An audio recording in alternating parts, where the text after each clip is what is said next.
एक बार एक कवि हुआ करता था। उसकी माली हालत इतनी खराब हुई कि घर में खाने के लाले पड़ गए।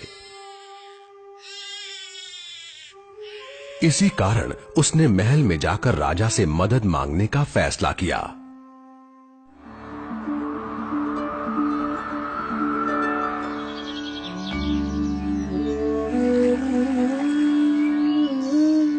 राजा के बुलाए जाने पर उसने अपनी कविताएं पढ़नी शुरू कर दी।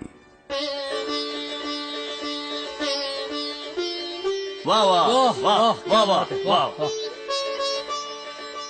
राजा बहुत प्रसन्न हुआ और उसने कवि से अपना इनाम मांगने के लिए कहा।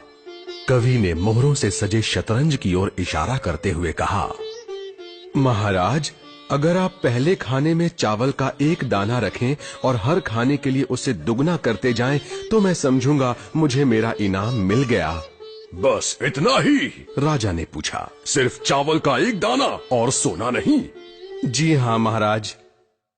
तो फिर ऐसा ही हो। दरबारियों ने चावल के दाने रखने शुरू कर दिए। पहले खाने में 1, दूसरे में 2, तीसरे में 4, चौथे में 8। इस तरह वो रखते गए।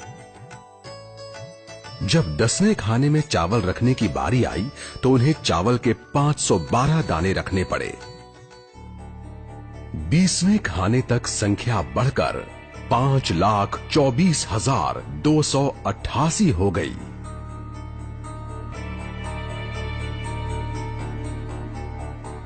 आधे हिस्से तक आते आते 32वें खाने में चावल के दानों की गिनती 214,74,83,648 हो गई। जल्द ही गिनती अरबों खरबों में बढ़ गई।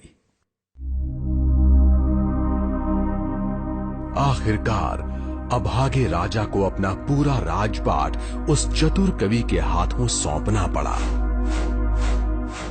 और इसकी शुरुआत चावल के सिर्फ एक दाने से हुई थी।